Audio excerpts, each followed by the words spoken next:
Bana, siku ya jana ilikuwa ni siku ya kumbukizi ya kuzaliwa kwake Harmonize, na watu wengi sana basi waliweza kumuishi Harmonize, na pamoja na hao watu wote ambao wameweza kumuishi, pia Abigail Chams pia ni moja kati ya mtu ambaye ameweza kuweka wazi na kumuishi Harmonize katika siku yake ya kuzaliwa.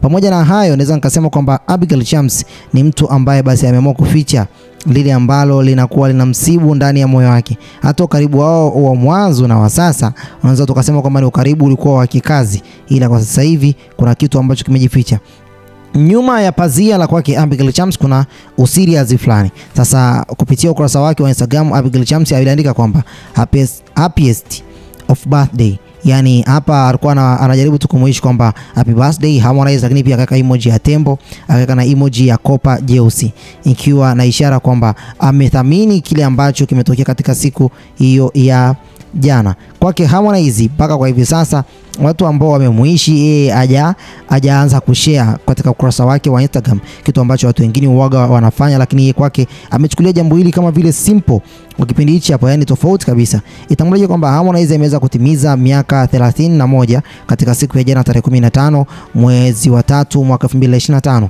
ikiwa siku hiyo haiwezi kujirudia tena katika maisha yake, kwa sababu alizaliwa kipindi cha nyuma huko Chitoli, na mwisho wa siku sasa hivi basi anasherehekea birthday yake akiwa na miaka 31 huko Dar es Salaam. Sasa nafikiri kwamba Harmonize na Abigail Chams ni watu ambao wamekuwa wakifanya kazi pamoja kwa muda mrefu sana katika swala zima la muziki huu, na ndio maana hata unakuja basi unaona watu wao kwamba wana mchango mkubwa katika tasnia hii ya sasa, katika Bongo Flava hii ya sasa, kwa sababu ukiangalia ngoma ya Me Too kwa hivi sasa ya kwa Abigail Chams, lakini pia ukiangalia ngoma ya Furaha, basi video vixen ni Abigail Chams, na mwisho wa siku kilichotokea basi ni kitu kizuri zaidi katika video hiyo, na pamoja na katika audio hiyo ambayo imeweza kutoka.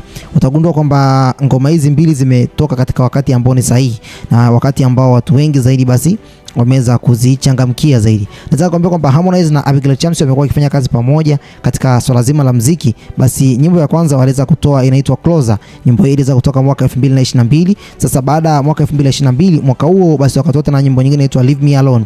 Nyimbo hii Abigail Chams kule ndani alionyesha sasa ukakamavu zaidi, kwa sababu Closer ilivyotoka watu walichukulia kama vile ni shavu tu amepewa na Harmonize, na collaboration ambayo ilikuwa ime kama vile yani haikupewa uzito kama ilivyokuja kutoka tena Leave Me Alone.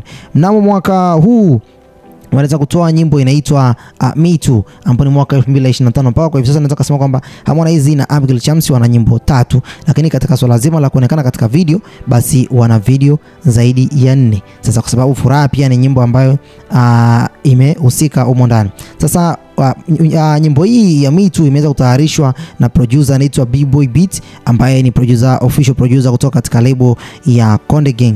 Yani ni producer ambaye anasimamia kazi zote na anaratibu mikakati yote inayohusisha swala zima la muziki katika label ya Konde Gang. Kiujumla ndo producer ambaye anasimamia Konde Gang kwa sasa, ambao basi umefanya vizuri katika majukwaa tofauti ya muziki. Nyimbo hii Me Too imeweza kukamata chati tofauti, mfano katika mtandao wa Audiomack, katika mtandao wa Boomplay, yani pia katika mtandao wa YouTube, yani pia katika mitandao mingine mingi. Sasa katika majukwaa ya muziki, ngoma hii ikiwa basi na zaidi ya maoni milioni 1.2 kwenye mtandao wa YouTube, lakini pia ikiwa kama ishara kwamba nyimbo hii basi watu wengi wamekuwa wakipendezwa nayo, na wakipendezwa nayo basi imewafanya basi hata wao Harmonize na Abigail Chams wazidi kujivunia hichi ambacho wamekifanya kwa mwaka huu 2025.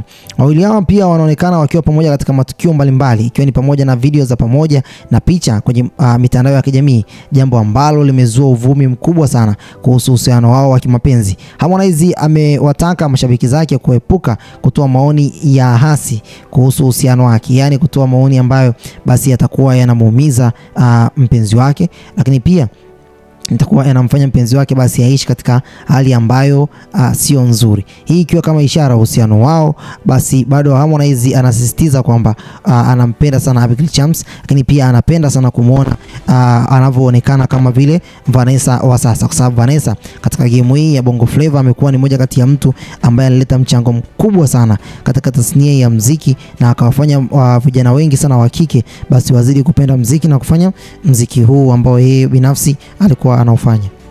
Hata hivyo mpaka kwa hivi sasa Abigail Chams pamoja na Harmonize bado hawajaweka wazi uhusiano wao aidha ni wa kibiashara au wa kimapenzi au ni mikakati tu ya kibiashara ili kuweza kukuza majina yao katika tasnia hii ya muziki. Mashabiki na vyombo vya habari vingi sana wanaendelea kufuatilia kwa karibu mwenendo wao kati ya Harmonize pamoja na Abigail Chams, kwa sababu ni watu ambao wamekuwa wakionekana pamoja katika sehemu za starehe, lakini pia wameweza kuonekana katika sehemu zile za kazi pia. Kwa hiyo watu wanashindwa kuelewa ni nini ambacho kinaendelea kati yake Harmonize pamoja na Abigail Chams. Pamoja na hayo, tunarudi kwake Ibra ambaye ni msanii kutoka katika lebo ya Konde Gang pia.